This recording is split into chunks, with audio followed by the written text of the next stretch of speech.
Do you need to update your SPCC plan? Maybe you've added a tank, maybe some personnel change, maybe you're coming up on a 5-year review, or maybe you opened the document for the first time in a while and thought, yeah, this probably needs some attention. You turn to Google, you reach out to a consultant, someone like us here at RMA, and you ask a pretty simple question. Can you update this document for me? You're expecting a quick yes or no, but the reality is often it depends. We know that's not the answer you want. You're trying to stay compliant, you want to get this thing updated, avoid headaches, and not waste any money. But SPCC updates live in a gray area, and there's real nuance in how they're handled. Hey there, this is Dennis Ruhlin with RMA, your environmental experts. We help companies with SPCC work all across the United States. And before we go too far, if you need a hand with anything SPCC related, from updates to training, audits, or new plans, you can reach out to us here at RMA at any time. All right, let's jump in. We see this all the time here at RMA.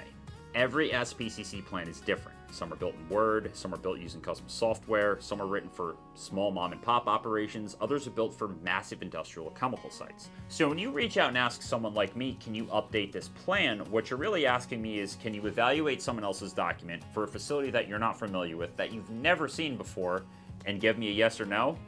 Realistically, that's not something I or anyone can answer responsibly within 30 seconds. Let's go through a couple of things that can trigger an SPCC plan update, because most requests are going to fall into one of 4 categories. The first one is non-technical amendments. I call this the simple stuff. These are administrative updates, things like personnel changes, contact information, job titles, or responsibilities. These are usually pretty straightforward and often do-it-yourselfable. We actually encourage that when it makes sense. The next category are technical amendments, and this is where things can get a little risky. Technical amendments can include a lot of different things when it comes to an SPCC plan, such as adding or removing a tank, modifying containment areas, changing site layout or drainage considerations. This is also where we see the most mistakes being made. For example, a small change can push you into a different regulatory category. If you add a tank and go over 10,000 gallons, you may now need professional engineer involvement.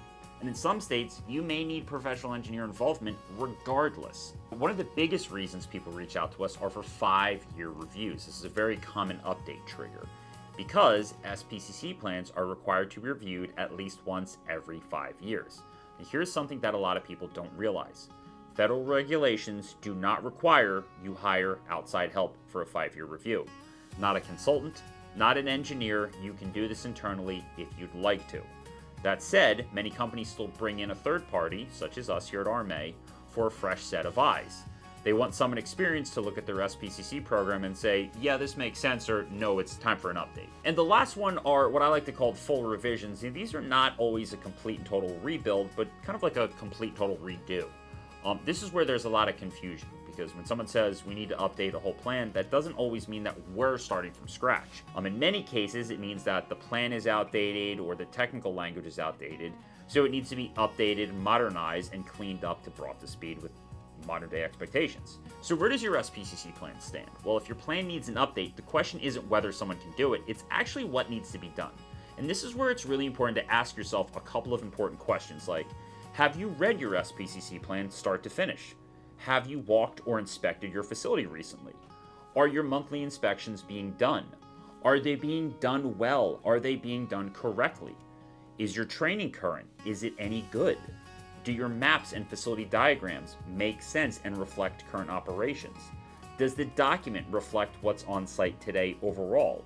And most importantly, can you or your staff actually read and understand the document? If you're unsure on any of those, then you're starting to see why we can't immediately say yes or no to an update to your documentation. So once you determine you need an update and you reach out to someone like us, here's what we'll actually do while we're evaluating your documentation. The first one is, how old is the plan? Older plans are almost always lacking. They just weren't built the same way 5, 10, or 20 years ago. Expectations change, technology has changed. Is your plan editable? We can't magically turn your ancient scanned PDF into an editable document without rebuilding parts of it, but we can work efficiently with modern PDF or Word documents. Can we even understand your document? Some plans are overly simplistic and very unclear. Others are so technical that they're practically unreadable. Next is, do we understand the scope? And is it being clearly articulated to us? Do you know what needs to be updated? Are you confident that the rest of the plan is in good shape? Or are there unknowns? The $1,000,000 question is, what do SPCC plan updates actually cost? And the answer is, it depends. In general, a Tier 1 update might be $1,500, where a complex PE certified update could be $7,500 or more. It all depends. Think about the type of plan that you have and what you paid for it originally. So smaller, simpler plans usually mean cheaper, smaller updates. Larger, more complex facilities typically mean higher update costs. And at a certain point, updating and rebuilding is going to start to cost about the same. If a plan is messy, outdated, or just too hard to work with, it can take more time to fix it than to just start over. So what should you do next with your SPCC plan? Well, it's important that you start with an honest self-assessment. Run through the questions that we outlined above. If you're confident in what you have and what you need, then you can start thinking about how to update your plan. If you're not confident, then take the time to figure out where you stand.